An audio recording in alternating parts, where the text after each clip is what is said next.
지난 한 주간 한국에 있는 많은 목사님들과 또 미국의 서부 또 뉴욕에 있는 목사님들하고 이렇게 통화를 해보니까 지금 대부분의 교회들이 새벽 예배나 수요 예배나 금요 예배를 거의 지금 성도님들과 드리지 못하고 교육자들만 나와서 예배를 이렇게 온라인으로 예배를 드리는 것들을 보게 됩니다. 또 어떤 한국에 있는 교회에서 심화하는 목사님 얘기 들어보니까 주일 예배 드린다는 것 때문에 지금 민원이 들어가가지고 예배 드리는 것이 쉽지 않다라고 소식을 들은 것 같아요. 참 이럴 때일수록 우리에게 주어지는 이 일상의 예배 은혜가 얼마나 귀한지 다시 한번 우리가 깨닫게 되는 것 같습니다. 그래서 참 이렇게 같은 자리에 모여서 예배 드릴 수 있다는 것이 큰 축복인 것 같은데요.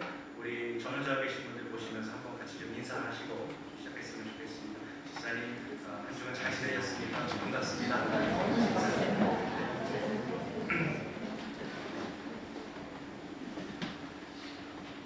오늘부터 저와 함께 새 시리즈를 시작하실 텐데요. 오늘은 성경 인물에 대해서 저희가 좀 살펴보려 하고요. 그 중에서도 엘리야라는 인물에 대해서 저희가 좀 집중적으로 엘리야의 삶의 행적을 저희가 추적하면서 그의 삶 가운데 역사하신 하나님, 그리고 그 삶 가운데 하나님이 부어주신 놀라운 일들을 우리가 좀 함께 같이 살펴보려고 합니다. 난세에 영웅이 난다라는 말이 있습니다.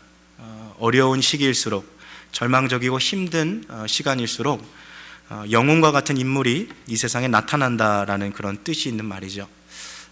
밤하늘이 어두울수록 별이 더 밝게 빛나듯이 어려운 시기일수록 사람들이 희망을 잃지 않고 또 힘과 용기를 주는 영웅의 품모를 가진 그런 사람들이 나타납니다. 오늘 본문의 주인공인 여호와가 바로 난세에 나타난 영적인 영웅과도 같은 인물이죠.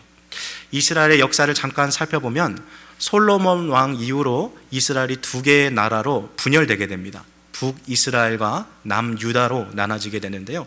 북이스라엘의 초대 왕이었던 사람의 이름 혹시 기억나십니까? 여로보암이라는 왕입니다. 이 여로보암 왕은 그 북이스라엘의 초대 왕으로서 많은 악을 하나님 앞에 저지르게 되는데요. 가장 첫 번째는 예루살렘에 있는 성전을 본따서 그 베델이라는 곳에 제단을 만들어 놓고 또 금송아지 우상을 만들어 놓고 북이스라엘 사람들에게 이것이 여호와 하나님이다라고 말하면서 우상을 섬기게 한 그런 엄청난 죄를 지었죠. 그리고 율법에 따르면 레위 출신 사람이 아니고서는 제사장이 될 수 없음에도 불구하고 일반 백성 중에 한 사람을 이렇게 선택해서 아무나 제사장에 설 수 있도록 제사장 제도를 망가뜨렸고, 또 하나님께서 지정해 주신 절기를 자기 마음대로 임의로 바꿔서 뭔가 비슷하지만 전혀 다른 신생 종교를 만들어냈던 사람이 여로보암이라는 사람입니다.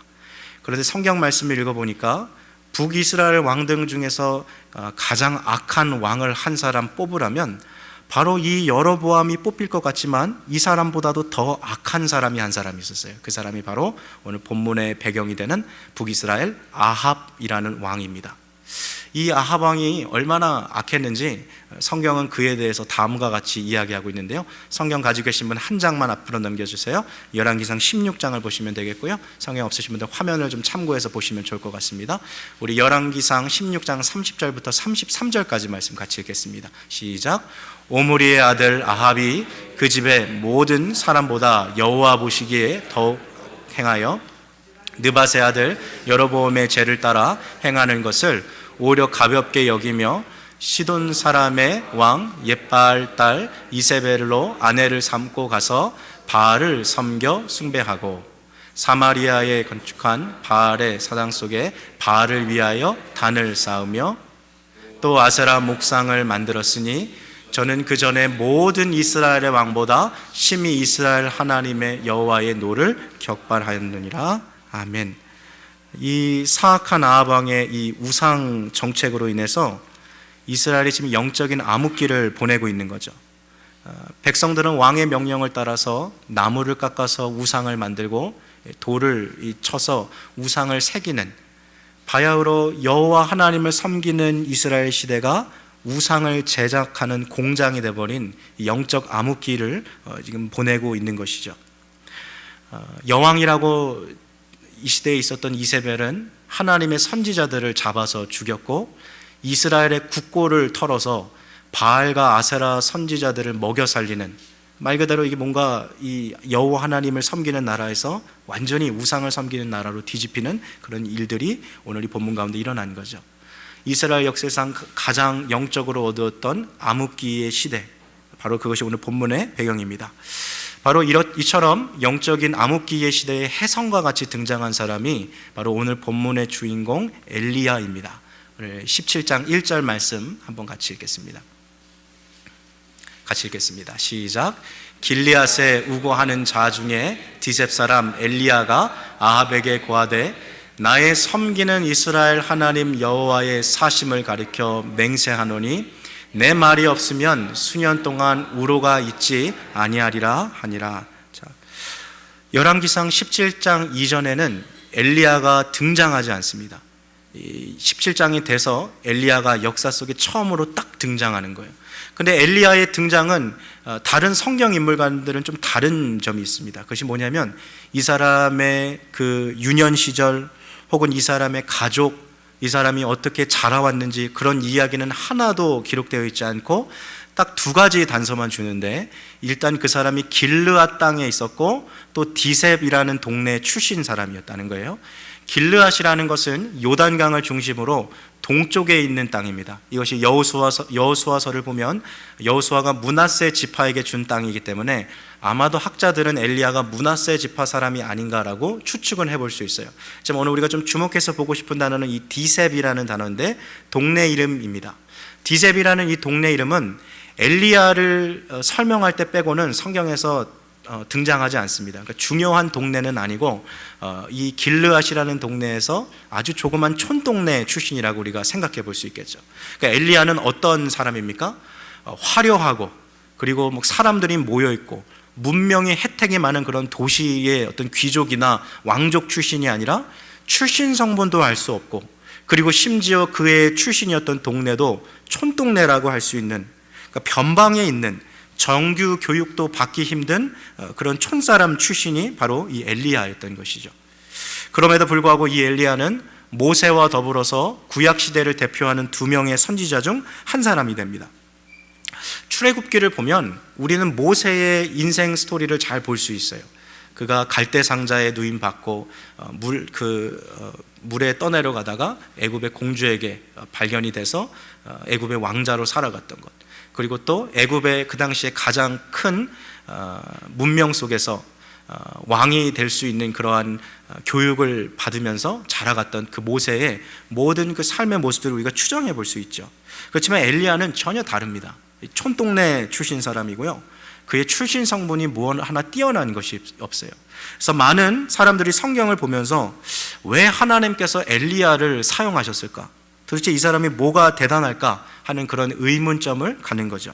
그러나 실제로 성경은 엘리야가 무언가 대단한 사람이 아니라고 오히려 우리에게 밝히 이야기해 주고 있습니다. 학벌이 좋은 사람도 아니에요. 남들보다 머리가 뛰어난 사람도 아니에요. 뭐 재산이 남들보다 많거나 아니면 어떤 재능을 소유한 사람도 아닙니다. 야고보서에서 보면 오늘 엘리야에 대해서 다음과 같이 소개하고 있는데요, 야고보서 5장 17절에서 18절 말씀 화면으로 보여주시고요, 우리 한번 같이 읽겠습니다. 시작.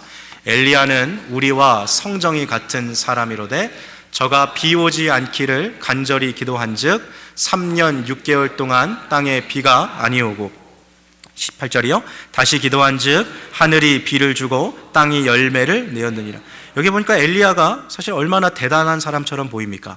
저가 비가 오지 않기를 간절히 기도하니까 무려 3년 반 동안 하늘이 닫히고 비가 오지 않았어요.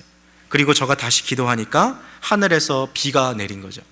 여러분, 이렇게 세상의 날씨를 조절하고 한 나라의 강수량을 기도로 조절할 수 있었던 사람이 엘리야 말고 인류 역사상 몇 명이나 됐을까요?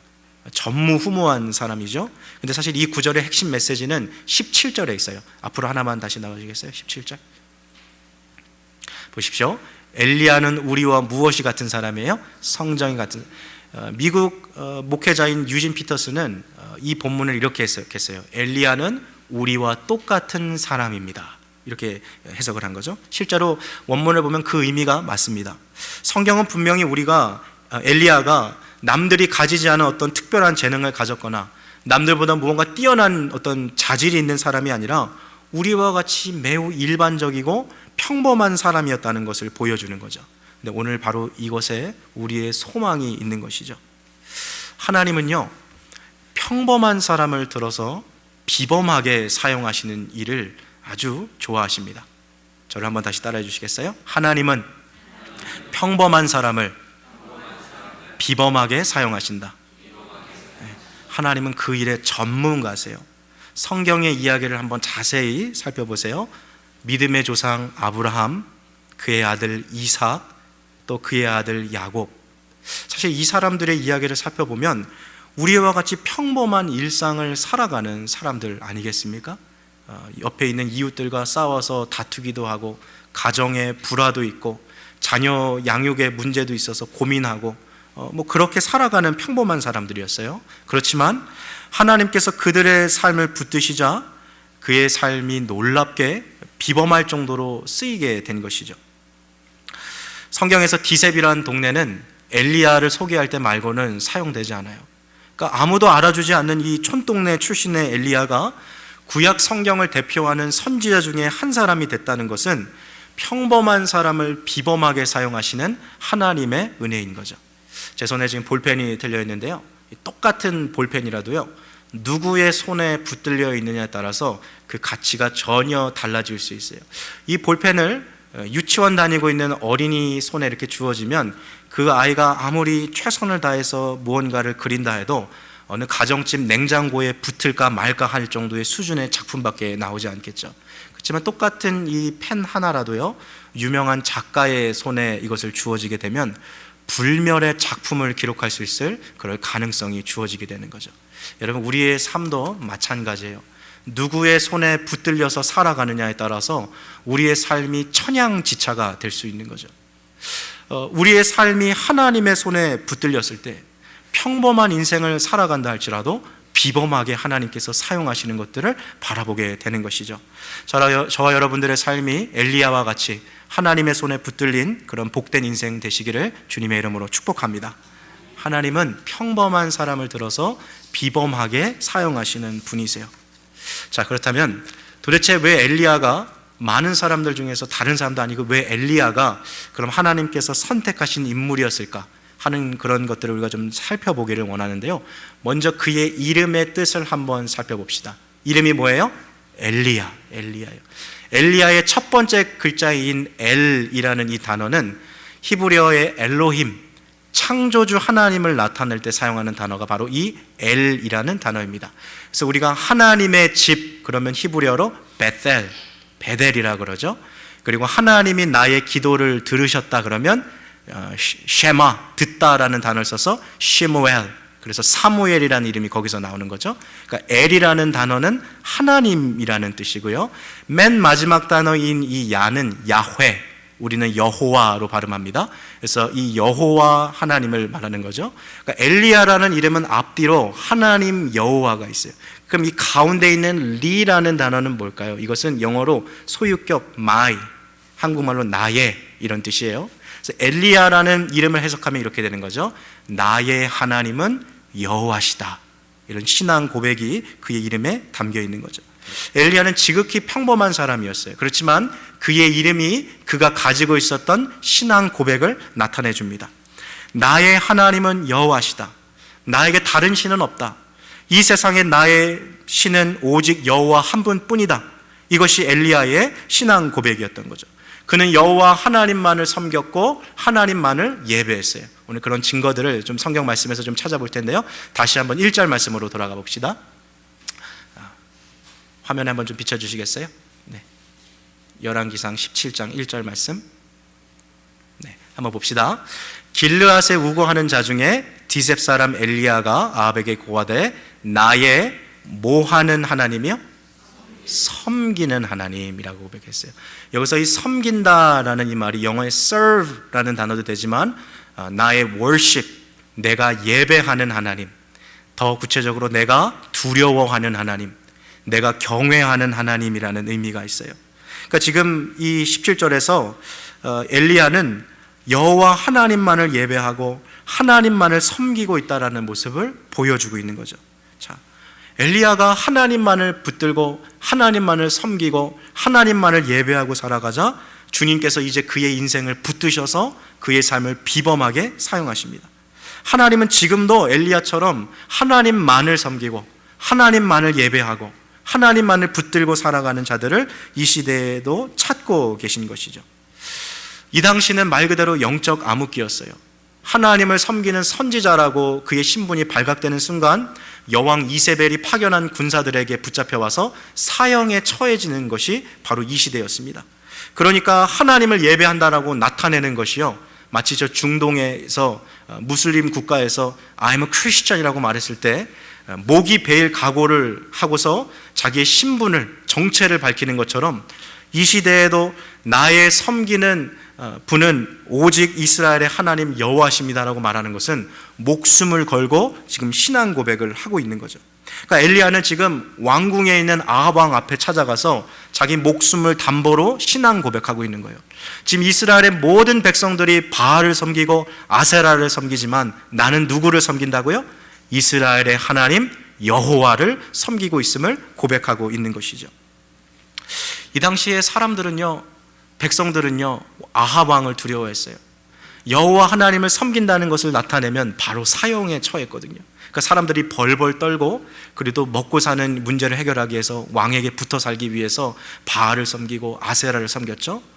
그러나 엘리야를 보십시오. 엘리야는 사람을 두려워하지 아니하고 누구를 두려워했어요?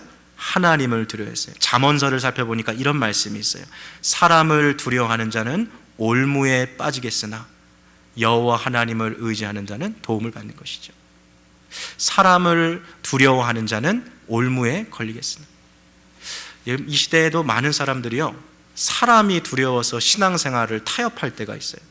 사람이 두려워서 믿음을 저버릴 때가 있어요. 그렇지만 오늘 본문에 있는 엘리야는 어떤 사람이었습니까? 사람을 두려워한 것이 아니라 누구를 두려워했어요? 하나님을 두려워하는 삶을 살았던 것이죠. 그는 진실로 하나님을 경외했던 사람이에요. 자, 말씀 한번 다시 봅시다.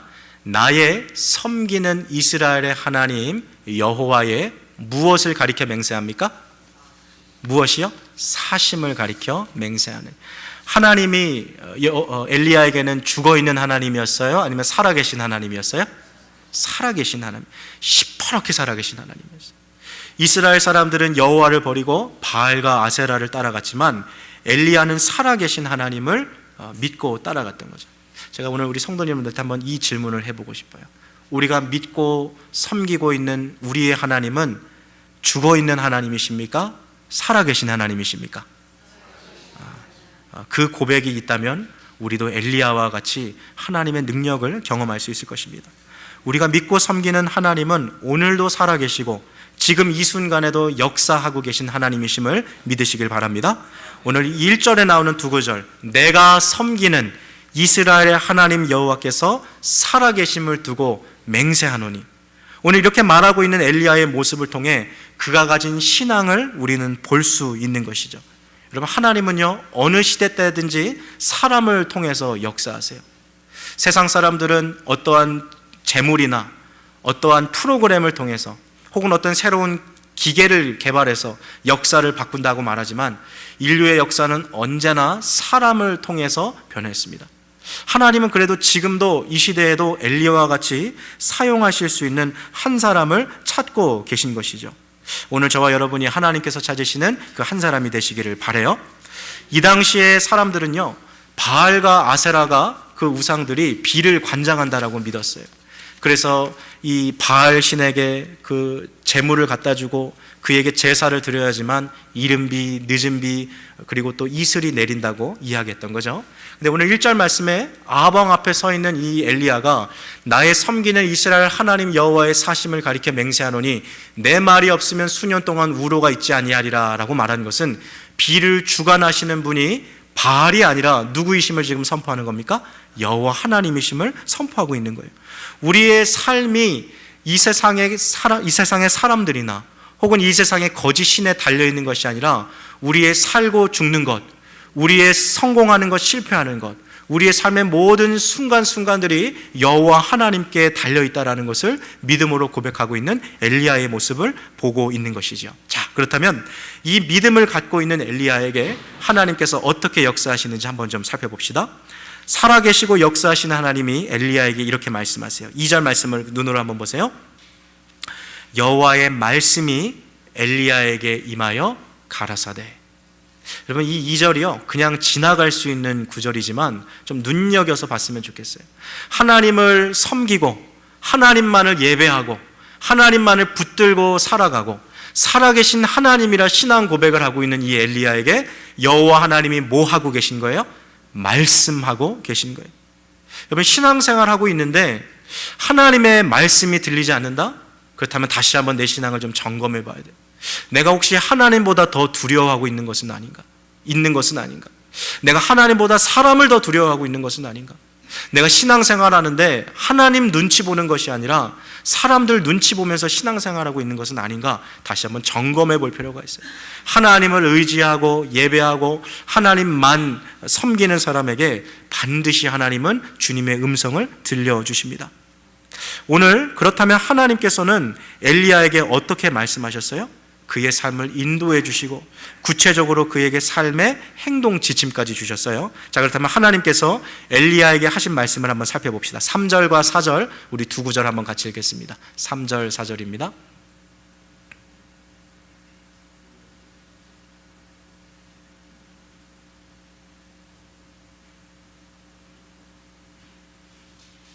같이 읽겠습니다. 시작.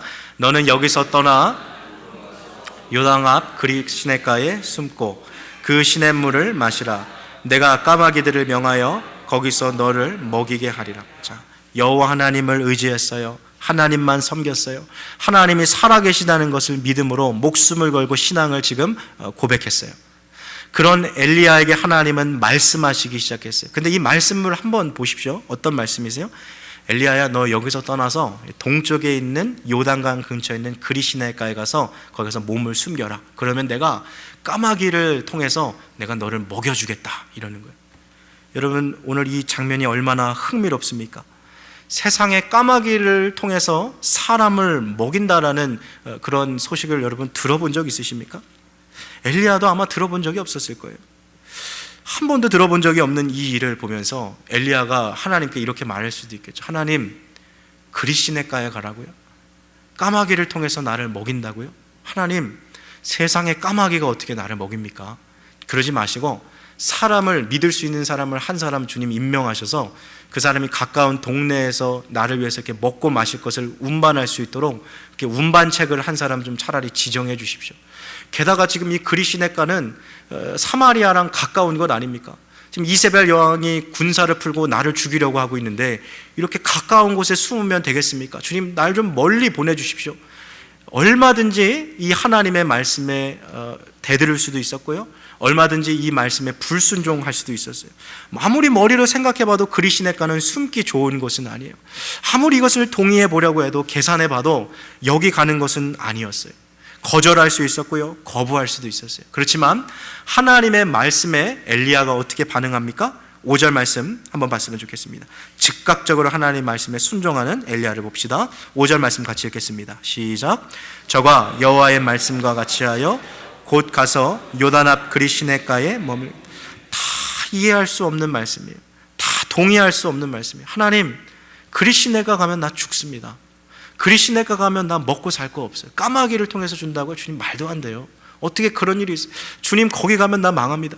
이런 생각이, 인간적인 계산들이 있을 수도 있었어요. 그렇지만 하나님의 말씀이기에, 우리가 지난주에 베드로 이야기를 들을 때처럼 내가 밤이 맞도록 수고하였으나 잡은 것이 없지만 말씀에 의지하여 내가 그물을 내리리다 고백했던 것처럼 오늘 이 엘리야도 똑같은 패턴을 보여주고 있어요. 주님, 이게 내 머리로는 다 이해되지 않고 내 가슴으로 다 동의되지 않아도 하나님이 말씀하셨기에 내가 즉각 순종하겠습니다. 그리고 그 말씀대로 엘리야가 그릿 시냇가로 간 것이죠. 자, 그러자 어떤 일이 벌어집니까? 6절 말씀 우리 이어서 같이 읽겠습니다. 시작.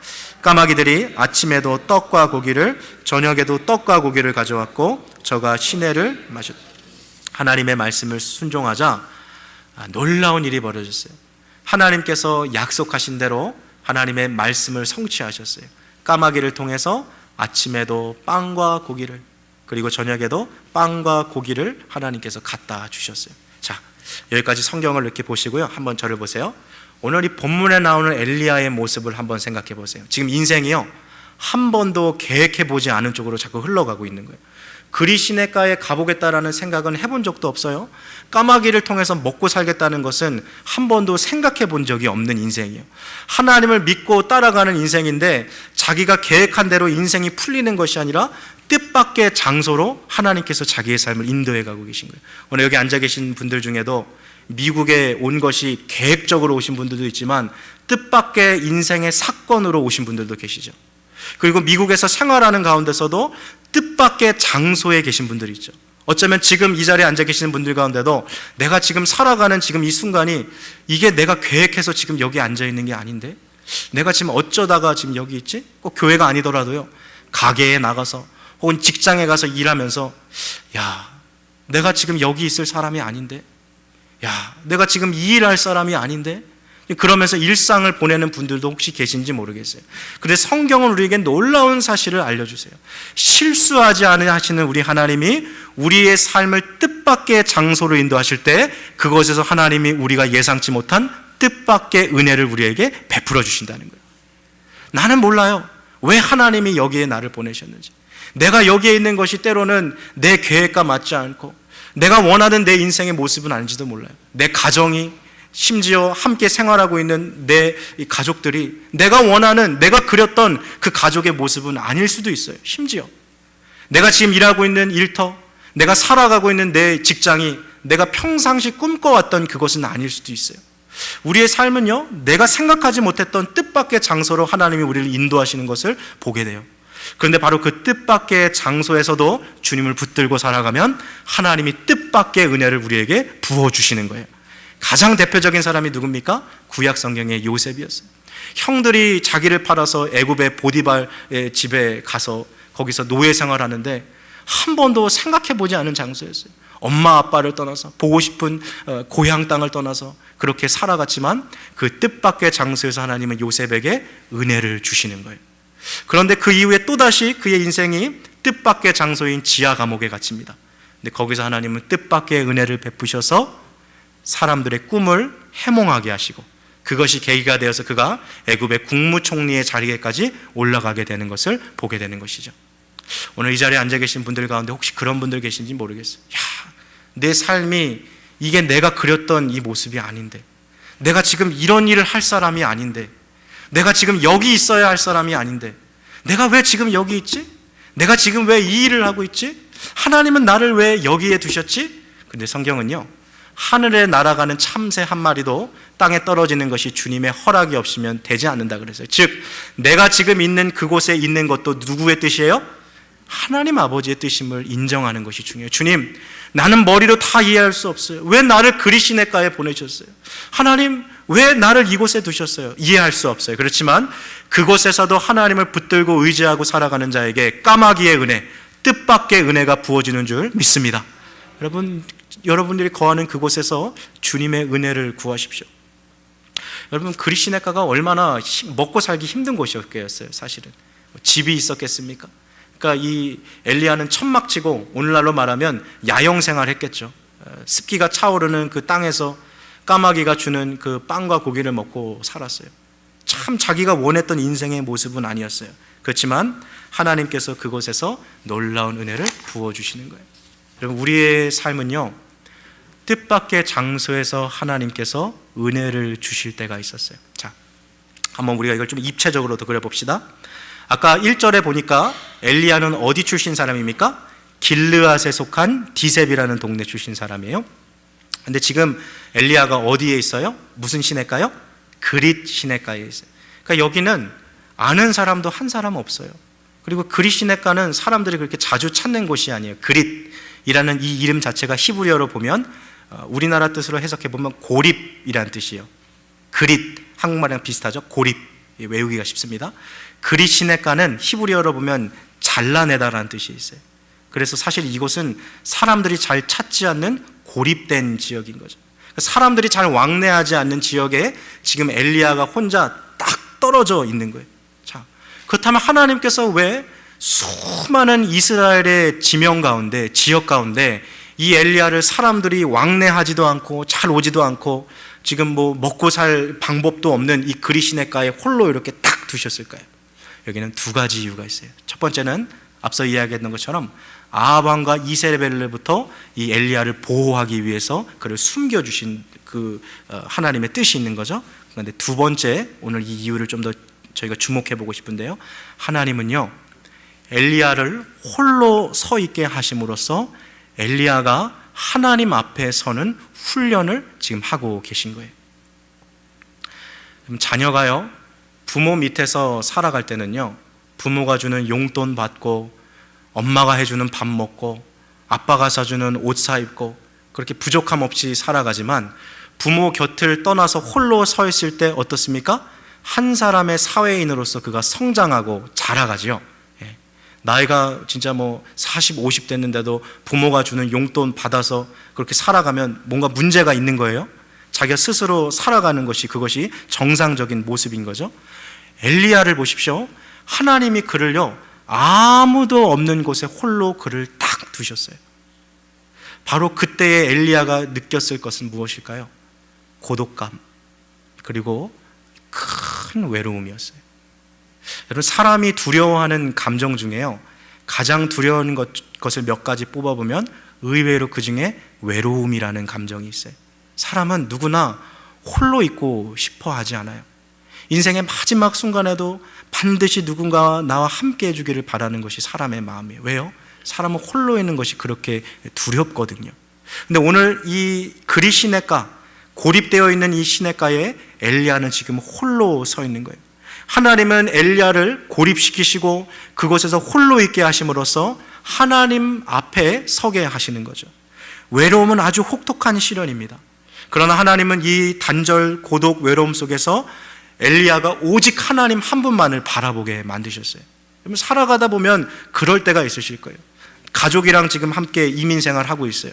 남편도 있고 아내도 있고 내 부모도 있고 형제도 있고 내 자녀들도 있어요. 근데 살아가는 어느 순간에 이 세상에 나 혼자밖에 없다라는 느낌이 들 때가 있어요.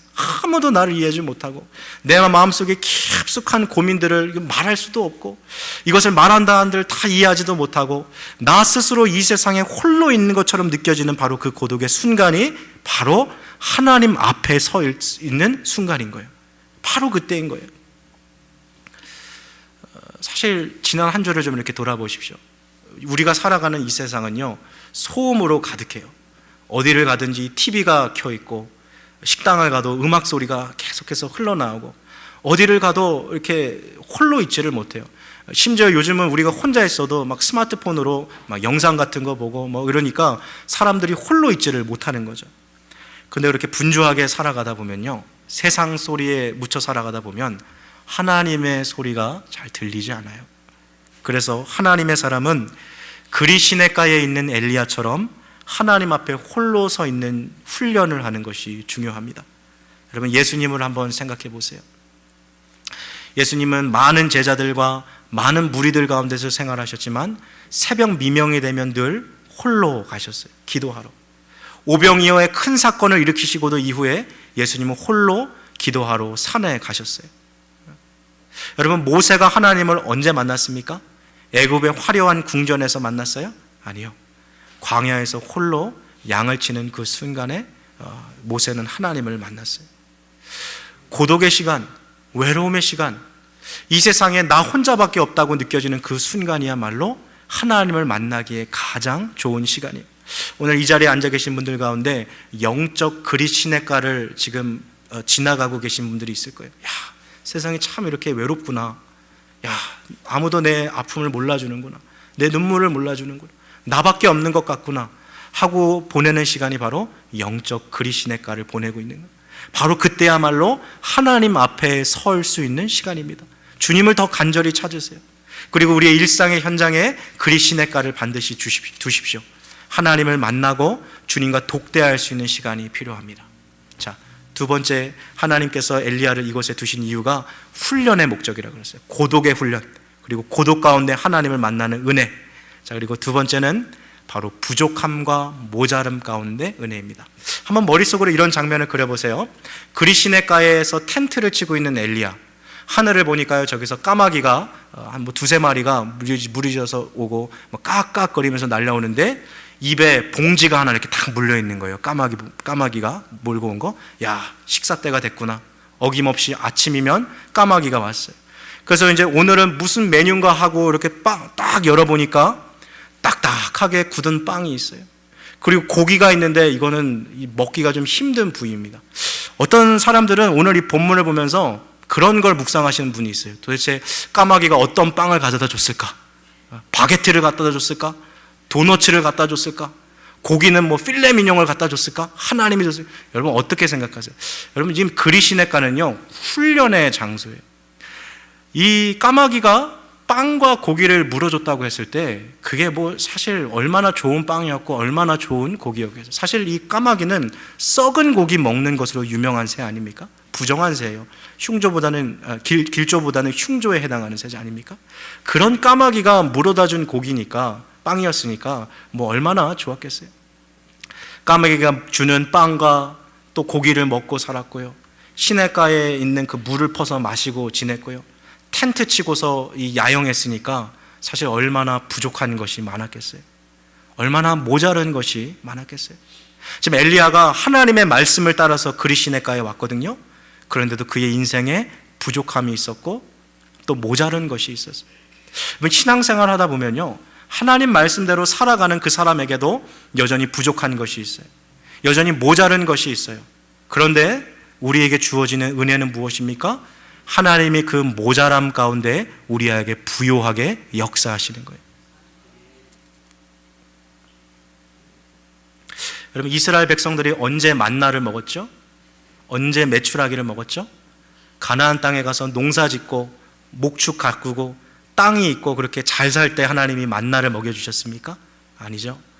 이스라엘 백성들이 광야를 지날 때, 먹을 것이 없고 또 마실 것이 없을 때 하늘로부터 만나를 주시고 메추라기를 주시고 또 반석에서 샘이 나게 하셨어요. 여러분, 가나 혼인잔치에서 물이 포도주로 바뀌었을 때는 언제입니까? 포도주가 많을 때였어요? 아니에요. 포도주가 다 떨어졌을 때였어요. 부족하고 모자른 그 순간에 오히려 하나님께서 우리에게 놀랍게 역사하시는 은혜가 주어지는 것이죠. 그것을 통해서 하나님은 오히려 하나님의 풍요로움, 하나님의 방법을 우리에게 가르쳐 주시는 것이죠. 내 힘과 내 능력으로 이 세상을 살아가는 것이 아니라 부족하고 모자른 가운데 하나님의 능력을 경험하게 하시는 거예요. 자, 근데 오늘 본문이 매우 흥미롭습니다. 7절 말씀 우리 한번 좀 같이 봤으면 좋겠어요. 7절 한번 같이 읽읍시다. 시작. 땅에 비가 내리지 아니하므로 얼마 후에 그 시내가 마르니. 자, 비가 오지 않도록 기도한 사람은 누구예요? 엘리야였어요. 근데 그의 기도 때문에 지금 어때요? 그리 시내가가 마르고 있어요. 참 이 아이러니한 상황이죠. 자기가 기도했기 때문에 비가 오지 않는데 비가 오지 않음으로 해서 자기가 마실 식수가 지금 끊기고 있는 거예요. 자, 눈앞에 있는 그리 시내가가 날이 갈수록 하루가 다르게 메말라 갑니다.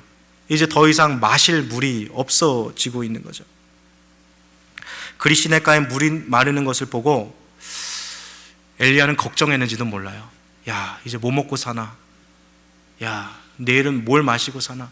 이런 걱정이 있는지도 모르겠어요. 오늘 이 자리에 앉아있는 성도님들 가운데 이런 엘리야의 심정으로 이 자리에 앉아 계신 분 계세요? 앞에 있는 시냇물이 이게 마실 게 이거밖에 없는데 하루가 지나게 이게 말라가는 거예요. 하나님의 뜻대로 지금 여기 있는데 물이 말라가니까 야, 내일은 뭐 먹고 살아가나? 내일은 입에 뭘 풀칠하고 살아가나? 이 걱정인 거죠. 걱정인 거죠. 자, 지금 물이 말라가고 있는 바로 그 시점에 하나님께서 또 엘리야를 찾아오셨어요. 하나님은요, 우리를 그냥 내버려 두시는 분이 아니세요. 반드시 우리의 삶에 다시 또 찾아오시고 우리에게 말씀하시는 분이십니다. 자, 8절과 9절 우리 두 구절 한번 같이 읽겠습니다. 8절과 9절입니다. 시작.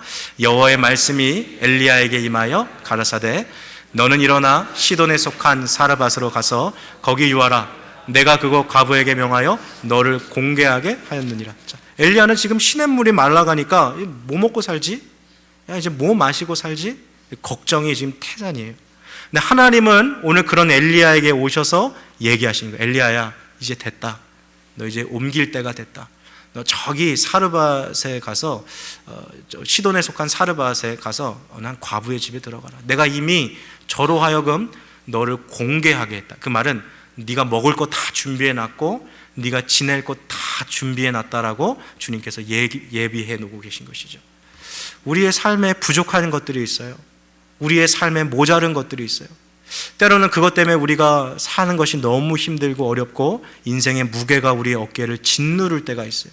그런데 오늘 이 본문에서 하나님께서 보여주시는 은혜는 무엇입니까? 우리는 알지 못해도 이미 하나님께서 우리를 공개할, 우리가 먹고 살 방법들을 이미 주님께서 다 예비해 놓고 준비해 놓으셨다라는 거예요.